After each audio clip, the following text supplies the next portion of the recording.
Hello everyone, कैसे हो आप सब। एक बार पुनः स्वागत है आप सभी का हमारे अपने YouTube channel Shiv coaching classes पर। आज की इस वीडियो में हम देखेंगे class 11th biology NCERT chapter 19 यानी जो हमारा आखिरी चैप्टर है, इसके जितने भी इंपॉर्टेंट वस्तुनिष्ठ प्रश्न यानी कि जितने भी इंपॉर्टेंट एमसीक्यू हैं वो हम आपको आज की इस वीडियो में पूरा का पूरा कवर कराने वाले हैं। चलिए सीधे वीडियो को स्टार्ट करते हैं। पहला प्रश्न है कि जो मधुमेह रोग होता है यह किस हार्मोन्स की कमी से होता है। तो आपको याद रखना कि मधुमेह रोग यानी जिसको आप डायबिटीज या शुगर रोग भी कहते हैं, यह इंसुलिन हार्मोन्स की कमी से होता है। और इंसुलिन कहां रिलीज होता है, तो यह अग्नाशय से रिलीज होने वाला एक हार्मोन्स होता है। तो इंसुलिन की कमी से आपको याद रखना है कि मधुमेह यानी कि डायबिटीज या शुगर रोग होता है। अगला प्रश्न है कि लीडिंग कोशिकाएं पाई जाती है, तो इसका राइट आंसर हो जाएगा टेस्टिस यानी कि वृषण के अंदर लीडिंग कोशिकाएं पाई जाती है। अगला प्रश्न है कि अग्नाशय की किन कोशिकाओं से इंसुलिन स्रावित होता है। तो अग्नाशय की जो बीटा कोशिकाएं होती है उनसे इंसुलिन हार्मोन्स का स्रावण होता है। और हमने पहले बताया कि इंसुलिन की कमी से कौन सा रोग हो जाता है, मधुमेह रोग हो जाता है। अगला प्रश्न है कि अग्नाशय की किन कोशिकाओं से ग्लूकेगान स्रावित होता है। ग्लूकेगान भी एक प्रकार का हार्मोन्स है जो कि अल्फा कोशिकाओं से स्रावित होता है। आपने देखा कि बीटा कोशिकाओं से इंसुलिन हार्मोन स्रावित होता है, वहीं अग्नाशय की जो अल्फा कोशिकाएं होती है वहां से कौन सा हार्मोन्स रिलीज होता है, ग्लूकेगान हार्मोन्स रिलीज होता है। अगला प्रश्न है कि कौन सी अंतःस्रावी ग्रंथि ग्रेवस रोग से संबंधित है। तो ग्रेवस रोग से संबंधित अंतःस्रावी ग्रंथि कौन सी है, थायराइड ग्रंथि, जो कि ओवरऑल सबसे बड़ी अंतःस्रावी ग्रंथि होती है। अगला प्रश्न है कि कौन सी अंतःस्रावी ग्रंथि एडिसन रोग से संबंधित है। तो एडिसन रोग से संबंधित कौन सी अंतःस्रावी ग्रंथि है, तो इसका राइट आंसर हो जाएगा एड्रिनल ग्लैंड, यानी एड्रिनल ग्रंथि जो है यह एडिसन रोग से संबंधित है। अगला प्रश्न है कि किस ग्रंथि में लैंगरहांस के द्वीप पाए जाते हैं। तो लैंगरहांस के द्वीप किस में पाए जाते हैं, अग्नाशय में पाए जाते हैं। कहां पाए जाते हैं, अग्नाशय जो ग्रंथि होती है जो कि एक मिक्स्ड ग्लैंड यानी कि मिश्रित ग्रंथि होती है, अग्नाशय में ही लैंगरहांस के द्वीप पाए जाते हैं। अगला प्रश्न है कि रक्त निर्माण में भाग लेने वाले हार्मोन्स का नाम लिखिए। तो रक्त के निर्माण में कौन सा हार्मोन्स भाग लेता है, तो इसका राइट आंसर हो जाएगा इरिथ्रोपोइसिन। कौन सा, इरिथ्रोपोइरिन हार्मोन्स जो है यह भाग लेता है रक्त के निर्माण में। अगला प्रश्न है कि किन हार्मोन्स को हम आपातकालीन हार्मोन्स के नाम से जानते हैं। तो इसका राइट आंसर हो जाएगा एड्रिनेलिन। एड्रिनेलिन जो कि एड्रिनल ग्लैंड से रिलीज होने वाला हार्मोन्स होता है, इसको हम आपातकालीन हार्मोन्स भी कहते हैं। अगला प्रश्न है कि कौन सा हार्मोन्स एंटी डायूरेटिक हार्मोन्स है। तो इसका राइट आंसर है वेसोप्रेसिन हार्मोन्स, जो कि पिट्यूटरी ग्लैंड के पश्चपाली से रिलीज होता है। अगला प्रश्न है कि हमारे शरीर की सबसे बड़ी ग्रंथि कौन सी है। तो यकृत। यदि शरीर की सबसे बड़ी ग्रंथि पूछे तो यकृत, वहीं यदि शरीर का सबसे बड़ा भाग पूछे तो त्वचा, और शरीर की यदि सबसे बड़ी अंतःस्रावी ग्रंथि पूछे तो थायराइड ग्रंथि। अगला प्रश्न है कि उस हार्मोन्स का नाम बताइए जो तनाव के समय उत्पन्न होता है। तो इसका राइट आंसर हो जाएगा एड्रेनालिन।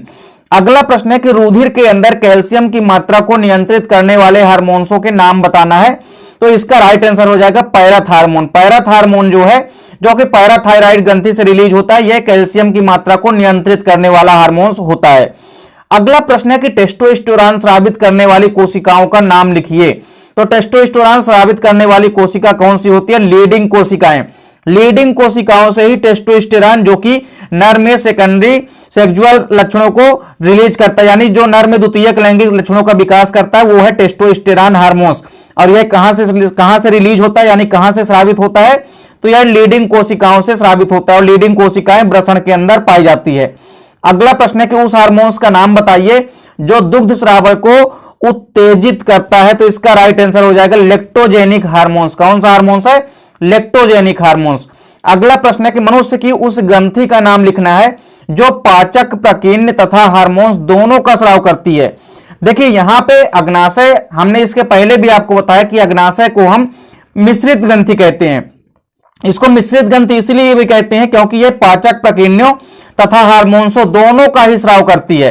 तो इसलिए आपको याद रखना है कि पाचक, प्रकीर्णों तथा हार्मोन्सों का स्राव करने वाली ग्रंथि कौन सी है, अग्नाशय। अगला प्रश्न है कि गोनेडोट्रोपिन का स्रावण कहां से होता है। तो गोनेडोट्रोपिन जो हार्मोन्स होता है इसका स्रावण भी पीयूष ग्रंथि यानी कि पिट्यूटरी ग्लैंड से होता है।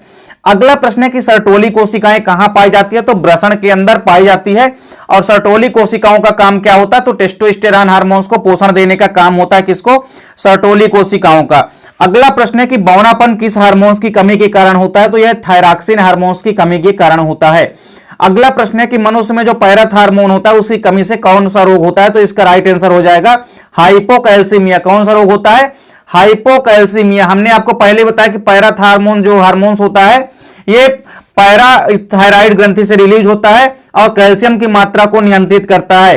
तो आपको याद रखना है कि मनुष्य में पैराथ हार्मोन्स की यदि कमी हो जाती है तो इससे हाइपोकैल्सीमिया रोग हो जाता है। अगला प्रश्न है कि वृद्धि हार्मोन्स होता है तो एसटीएच यानी सोमेटोट्रॉपिक रिलीजिंग हार्मोन्स जो होता है यह वृद्धि हार्मोन्स यानी कि ग्रोथ हार्मोन्स कहलाता है।